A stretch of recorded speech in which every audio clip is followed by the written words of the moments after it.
This videotape by Jetsunma Ahkon Lhamo was recorded live before a public audience. Jetsunma presents traditional Buddhist teachings in a contemporary way. She reaches out to us, longtime Dharma students and newcomers alike.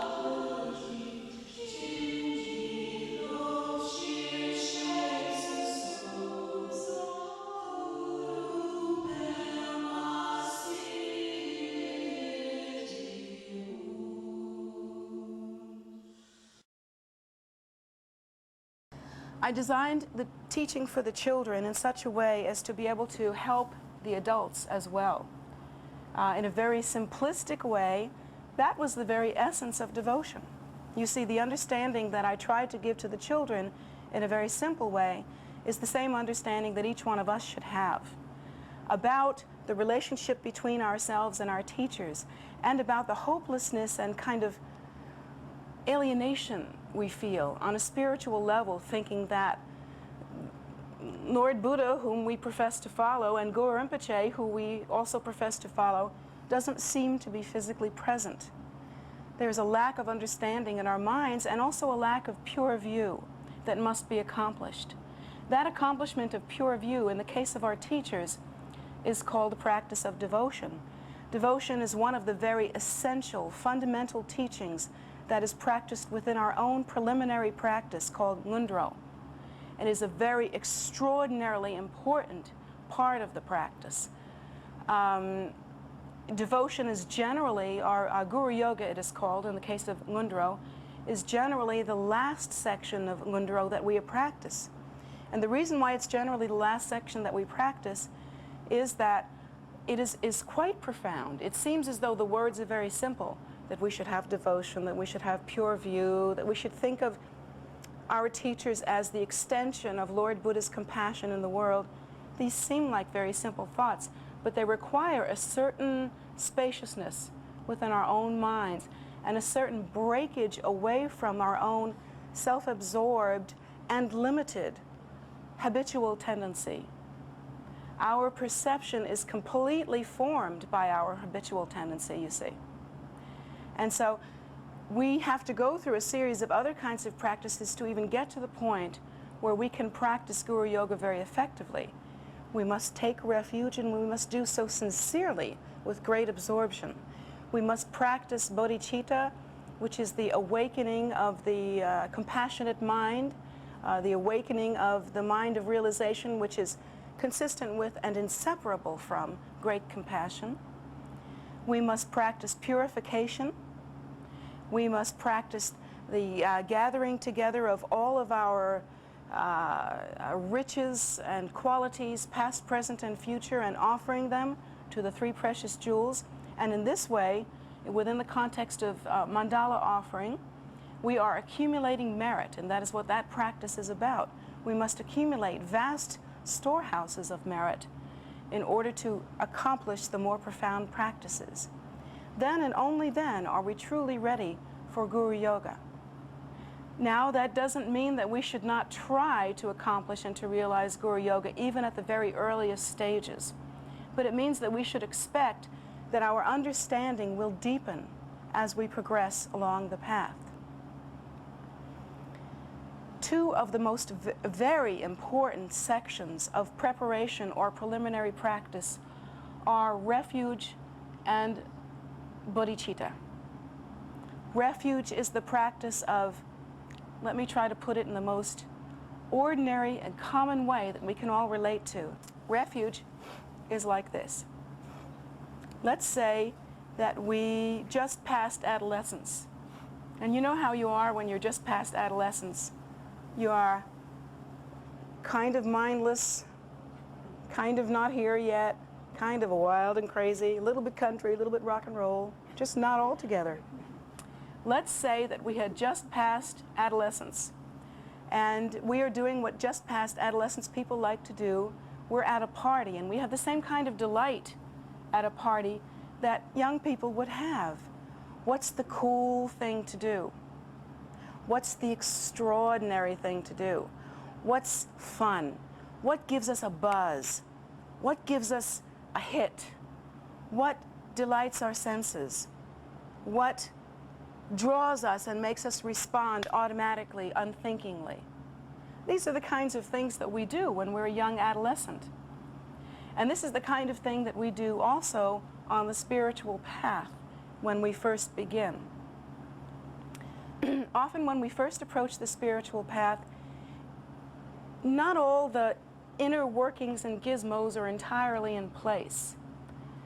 Many people have come into the temple and simply been, for instance, in a totally ordinary reactive mode, but that their reaction, even though it seems ordinary, has somehow brought them to the path. Coming to the temple, they say, wow, look at this. Everything's so exotic. Isn't it true? It's like kind of stepping into maybe Nepal or Tibet. So exotic. Look at all these pictures. Who paints like this? It's amazing. That alone you could look at for a long time. Uh-oh, my Brooklyn Jewish is coming out. Watch out. Then they look at all the statues and they go, where have you seen this before? You don't get to see that. And don't you think it's kind of weird? They have this box with an altar in front of it. What's in there? Nobody knows. So, you know, then they have this food laying out. You know, nobody's eating it. They just keep putting food there, taking it away, putting food, taking it away. What is this? Big rocks everywhere. This place is really exotic. I mean, it's really exotic. And our first kind of thought is almost like, wow, what a cool thing to do, you see. This is just such a cool, this feels really good. It's like, I'm attracted to this. And we have those kind of baby thoughts when we first start the path like, well, if you're going to be spiritual, it's cool to do it in a cool place. Or at least a colorful place. You know, and we think about how cool it's going to be a cool person and what it's going to feel like when someone says to you, what religion are you? And you go, Buddhist. So that's kind of like being at the party. We're adolescents at the party, all dressed up, walking the walk, talking the talk, wearing the clothes, that kind of thing. We're all at this party. And somehow we've managed to land on the path. Well, what has to happen then is we have to practice refuge. Now, refuge in essence is actually kind of like, if you could imagine adolescence is kind of a sleepwalking, which when I think about my adolescence, indeed it was sleepwalking. And I think we're all honest, most of us feel like that. We're kind of here but not here. So we're a little bit sleepwalking, and you can imagine yourself at the party when suddenly you wake up. Practicing refuge is like waking up and the mist clears in a way, and you look around and you see beyond the party. Magically, windows have appeared to you, to the world. Now you can see beyond the party, and you look outside, and what do you see? You see that there are all kinds of different life forms, and that they all seem to be revolving in cyclic existence, birth and death, cause and result, completely linked and actually arising simultaneously. Cause and result, always revolving in this constant cause and result kind of situation. That's what we see when we look outside, and we realize that because of that, most people who aren't even at the party yet, that's even pre-adolescence, most people are simply revolving in cyclic death and rebirth, not knowing what creates birth, what creates death, what creates happiness, what creates sadness, just kind of doing their best in the same way that toddlers kind of would do their best out in the world by themselves, but wouldn't last very long in a safe way, would they? I mean, think about it. How would a child manage in the world? Now, of course, we're speaking in the spiritual sense. We're not saying that you all are idiots and don't know how to catch a taxi. I'm pretty much of an idiot, and even I know how to catch a taxi. But the point of the matter is that while on an ordinary level we seem to be managing, many of us know how to go to school, we know how to work, we know how to support our families, we know how to do those ordinary things. On a spiritual way, in that regard, we don't know how to create the causes that will liberate us from suffering. So let's say that you had suddenly woken up at the party and you looked outside and you saw this horror, that people that you love and respect and know are doing their very best, are trying so hard, are not able to make themselves happy. And you see the suffering, you see hunger, you see poverty. Read the paper, it's all there. Hunger, poverty, sickness, diseases that we can't cure, and more coming every day. So many different kinds of horrible sufferings. Let's say at the party you woke up and you saw that. And then suddenly you looked at yourself and you thought, why am I dressed like this? I look more stupid than I can possibly imagine. This is stupid. And you realize that you put so much effort into this, duding yourself up and getting the right connections and going to the party and getting there in time and having a good time. You realize you spent so much energy on that, and you feel like, almost like, oh, I hate to use this example, but let's say you ate a couple of tablespoons of nice warm mayonnaise. Bleh. It's that kind of cloying feeling in your mouth. Isn't that disgusting?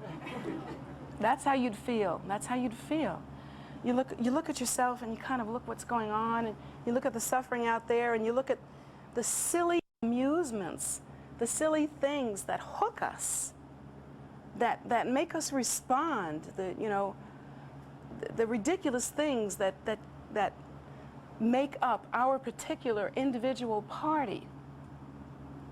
And suddenly you feel like you're just sick of it.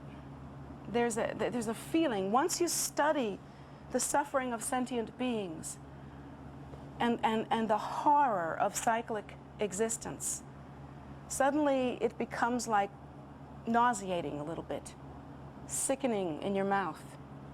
You've been eating it your whole life, it's sickening. You look at yourself go through cycle after cycle of unfulfilling or sometimes negative, bad relationships. And you just wonder when you're going to get the big picture, when are you going to wise up?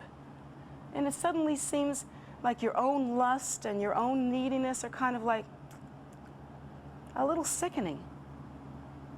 Maybe not all the way yet, but not so cool. Suddenly you look at yourself and you realize you're kind of like a kid, just wearing clothes that are inappropriate. It reminds me of what little kids do. My daughter's not here, so I can talk about her again. And sometimes she likes to play dress up, you know. She goes into her closet and pulls out everything that doesn't match. And all of the funny clothes that young people, they think they're very dramatic. We took her out for dinner with her friend last night, and what they wanted to wear was a funny-looking skirt and blouse that didn't match, cowboy boots, cowboy hat, and pants underneath it, and it was just a very strange outfit. And at this party, you kind of look like that. You know, we kind of look at ourselves and we go, who put this on me? How did this happen? It's that kind of feeling. So at that point, one needs to build on that first inkling of reality, that first inkling of renunciation.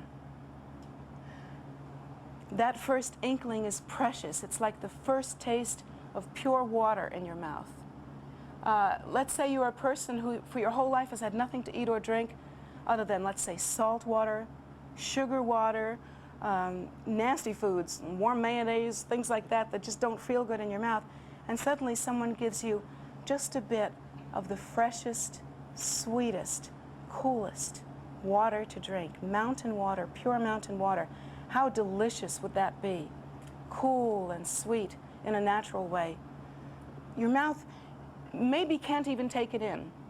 You're used to that other stuff and you can't even take it in, but something inside of you says, yes, yes, this is it. When that first inkling comes, that is when we must practice refuge and continue to observe the suffering of sentient beings by practicing the giving rise to the bodhicitta, or great compassion. Now, when we practice refuge, we have to practice refuge over and over again. What are the reasons for practicing refuge, and what is refuge? The reasons for practicing refuge are known if you understood anything about the story that I just told. Those really are the reasons for practicing refuge. You look outside, you see the suffering, You look at the way you're conducting yourself and the way your life is set up and the cause and effect relationships you've got going here, and you realize it's just dumb, fruitless, pointless. There's no future in this. It's a dead end. At that point, the mind turns. That turning is the first step of practicing refuge. What does it turn towards? What does it actually turn towards?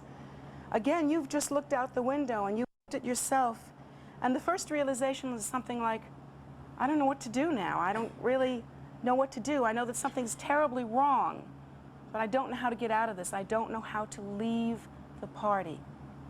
There's a piece of you that understands you must leave the party. Part of you still wants to be there. Part of you likes to play. Part of you likes to dress up.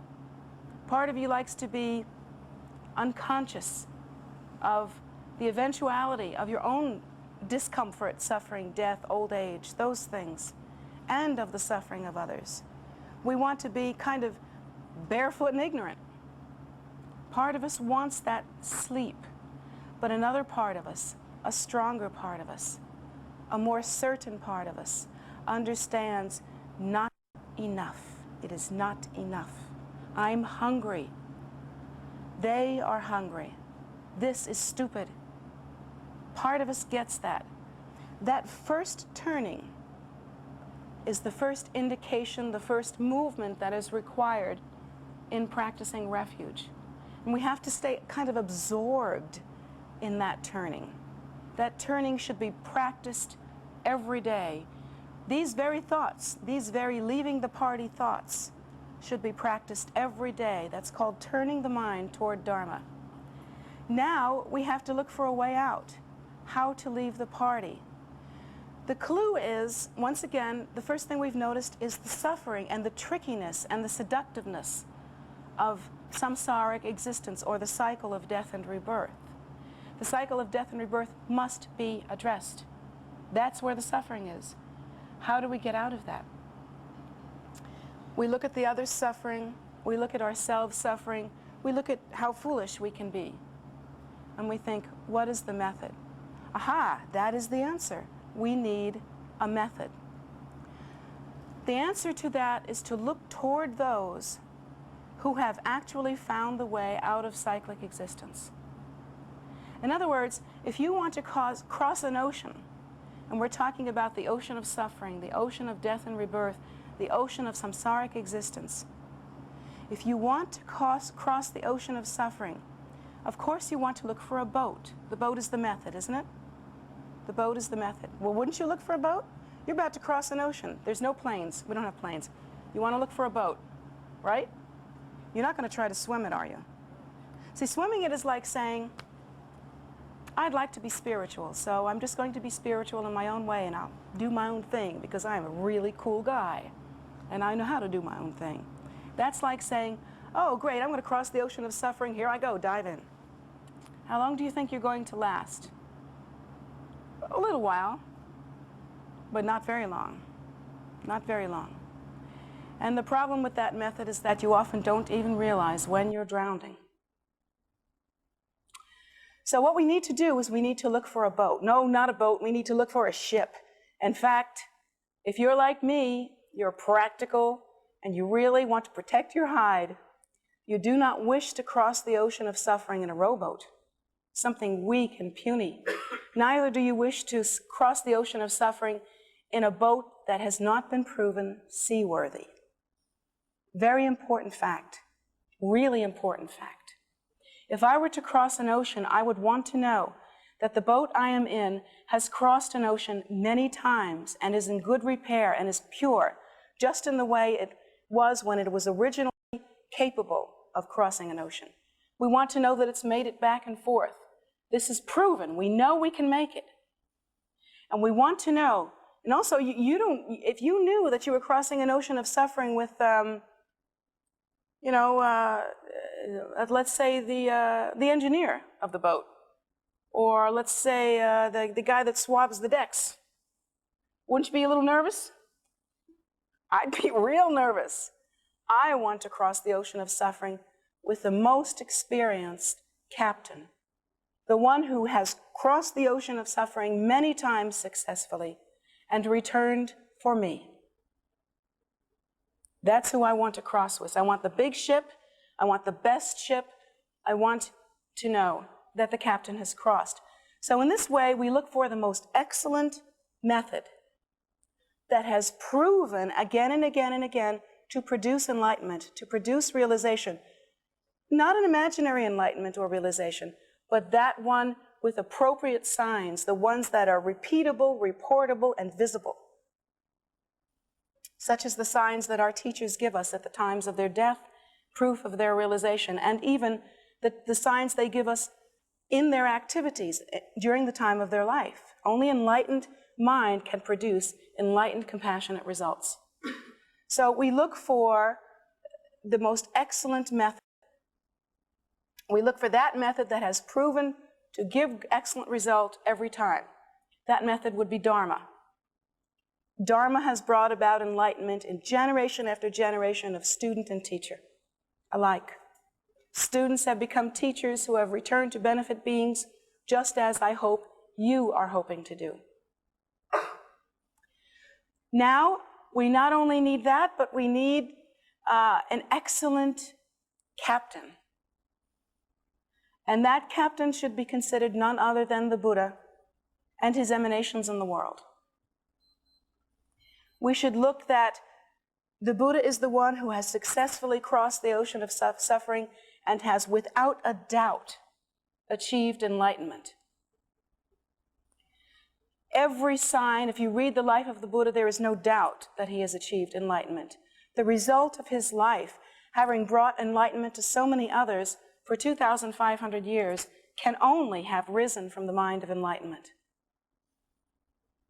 So we want the proper ship, we want the proper captain, and we also need the proper navigator, because it's considered that while the Buddha is the supreme captain of our ship, it is his spirit, his mind, his nature, which is present in the navigator who does the driving and keeps us afloat, and that is our teachers. So that is the situation that we want to hook up to. That's how to leave the party. Another analogy that we can use, and I love to teach in analogies because it's much easier and simpler for us. We can understand parties, we can understand foolishness, we can understand suffering, we can understand ships and water and the urge not to drown, but sometimes it's hard to understand Dharma. So I like to learn and I like to express in analogies.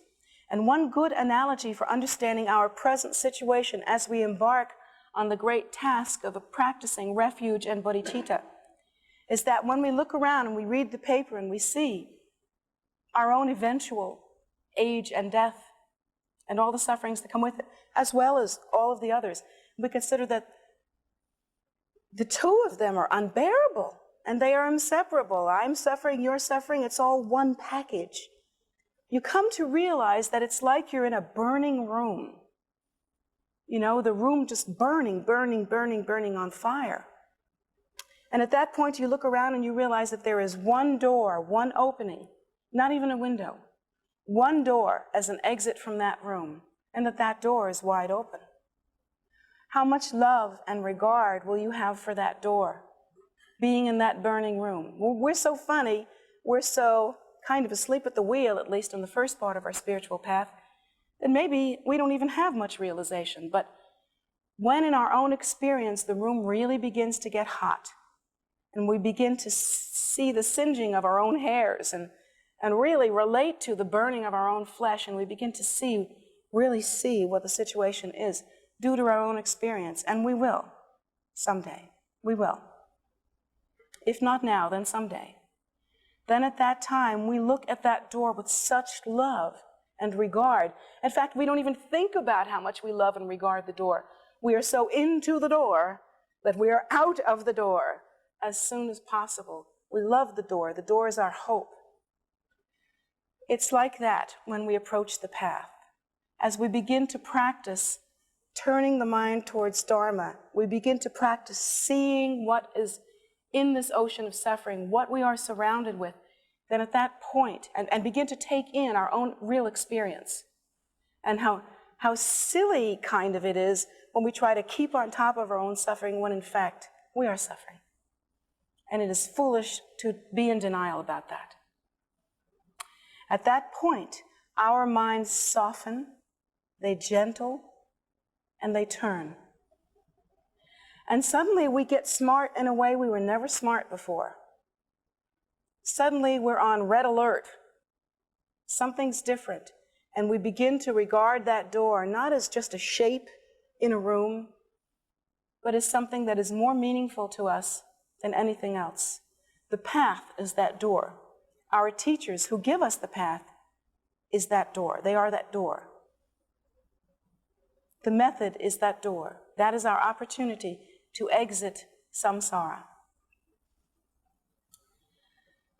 And so with great fervent regard, at that point we practice again and again and again, taking refuge in the Lama, who is considered to be the embodiment of all of the three refuges. As I taught the children, although the Buddha himself and his body that we remember as Siddhartha, Gautama Buddha, Shakyamuni, he is not present in his physical body as we understand it right now, but we look at the Lama as the embodiment of the qualities, intention, compassion, and activity of the Buddha in the world. Our lamas, those reincarnate lamas who are recognized as reincarnate lamas, are considered to be the Nirmanakaya form of the Buddha. They are the Buddha in the world. So we look at the Lama as being that, the embodiment of the Buddha. We look at the Lama as being the embodiment of the Dharma, because if we were to try to study Dharma on our own, I can tell you the way that all the books in our bookstore are written, even though they are written with the commentary of a qualified Lama. When you read those books, you must also have the teachings, first of all, from the Guru that deepen and ripen the mind. Empowerment, lung, commentary teaching, the taking of vows, those teachings that deepen and ripen the mind, they can only be given by the Lama. Only be given by the Lama, and you must have them. You must have your mind ripened. A mind that is not ripe may delude itself into feeling spiritual and may even be able to speak spiritually. However, if it is not ripe, it cannot fulfill itself. And so we should consider like that. The Lama is considered to be the path. The Dharma is given to us by the Lama. The Lama connects us with the Dharma. Lama ripens us in the Dharma. Lama is the Dharma in that sense. The Lama is also the Sangha, because without the Lama, there would be no Sangha. It is the Lama's qualities and compassion and activities that sound the note, that eventually calls the Sangha. Each one of the Sangha that has come to practice in some way, there is a personal and private circumstance that has called them, has pulled them in some secret inner way, particular and unique only to them. And their response is like a bell tolling somewhere deep in their minds, very unique, very individual, very present. That is the gathering of the Sangha, and it is done through the influence and compassionate activity of the Lama. See? So the Lama is the first object of refuge and the supreme object of refuge on the Vajrayana path. That is our view. We also take refuge in the Buddha, in the Dharma, and in the Sangha. We consider that all of those are equal and they are all one, that they are inseparable. And I've explained to you why the Buddha, the Dharma, and the Sangha are important, but just to recapitulate very briefly, the Buddha, because only enlightened method and enlightened presence can bring enlightened result, in the same way that apple seeds can bear apple fruit. Grape seeds cannot. You see? Enlightened seed will bring enlightened fruit. So, the Buddha. The Dharma, in that is the perfect vehicle, the vehicle that has proven itself to transport all sentient beings across the ocean of suffering. And the Sangha, because within the spiritual Sangha, once you enter into practice and come into a relationship, which you automatically do by taking vows with your Vajra brothers and sisters, at that point you have joined the Sangha. The Sangha becomes then a family. Talk to some of my students, and find out what it means to have a Sangha family. Those of my students who came to the path in a very general way, but then have experienced various sufferings, such as the suffering of grave illness, or life-threatening situations, or just terrible, suffering on some sort of emotional or mental level, have found that the support of the pure Sangha, which gathers around them at times like that, and supports them with practice and prayer and help and love and kindness, is absolutely essential, that without the Sangha, we would be incapable of keeping on.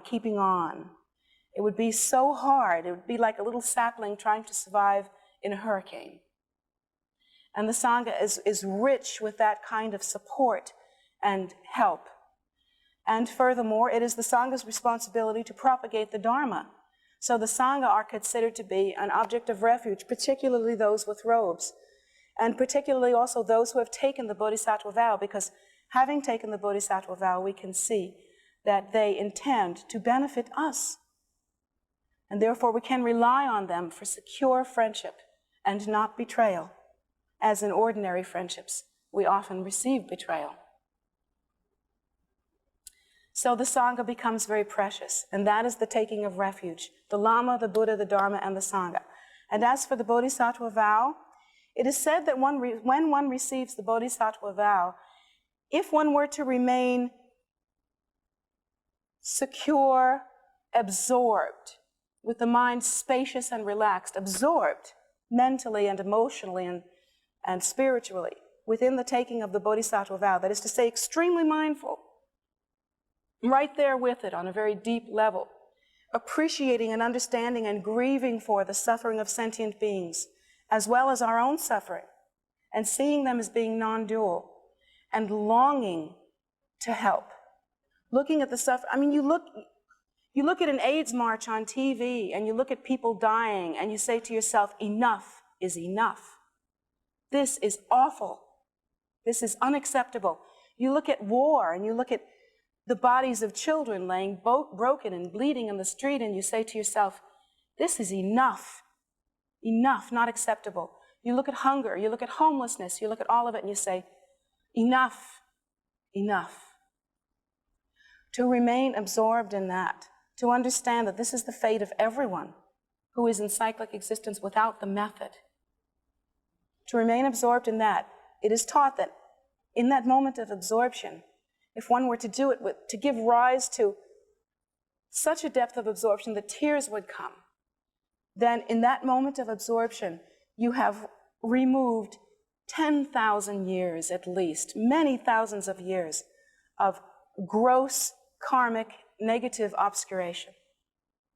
Because for that 10,000 years, or however many lifetimes, we have been absorbed in ourselves, self-absorption. I am, I think, I feel, I will, I must, I need, I have to have, I'm like this. We still are like that, aren't we? We still do that. But that one moment of absorption in compassionate activity with pure intention serves to purify so much of that and gives us the method by which we can continue to remove all subtle and gross obscurations until we at last are free. And until we at last are able to return ennobled and finally capable of leading others toward Dharma and making for them the auspicious connection, so that their days of suffering, while perhaps not immediately over, it won't be like flip a switch and everybody's happy. No, I wish it was like that. But their suffering days, because of your absorption and compassion, are now numbered. Do you know that it is considered, there are many students, of course, who have a connection with me, and I will do my best. I will return life after life, not caring whether I'm tired, not caring anything.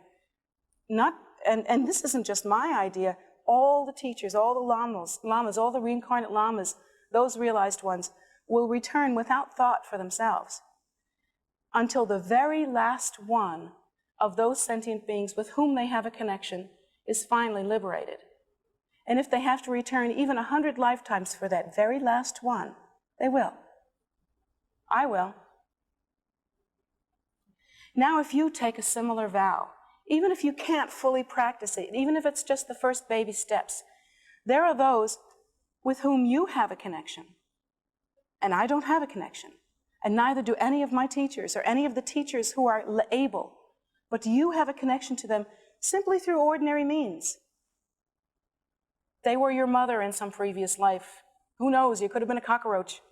Some funny little corner in obscure reality where you have a connection with uncountable beings that no one with any realization has a connection with. You know what that means? You are their only hope and object of refuge. You are their only hope.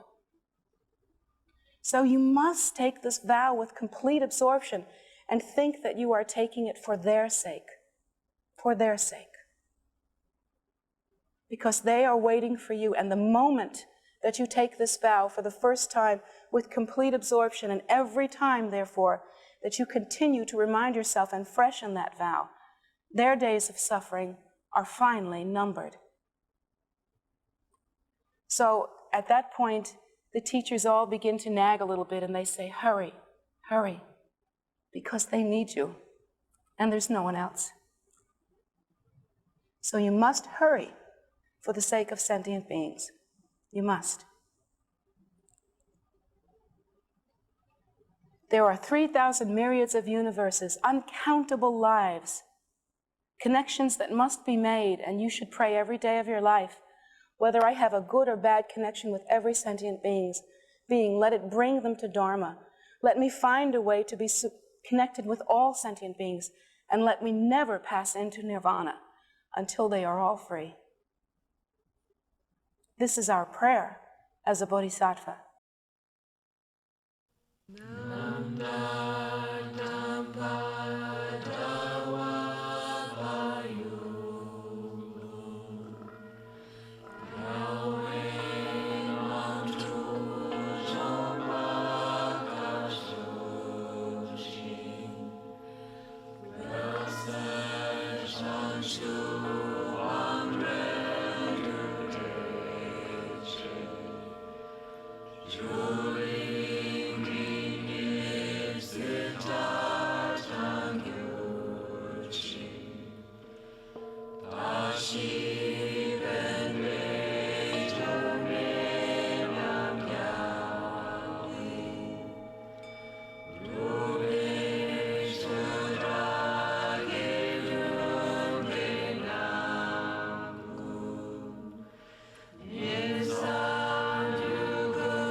Refuge.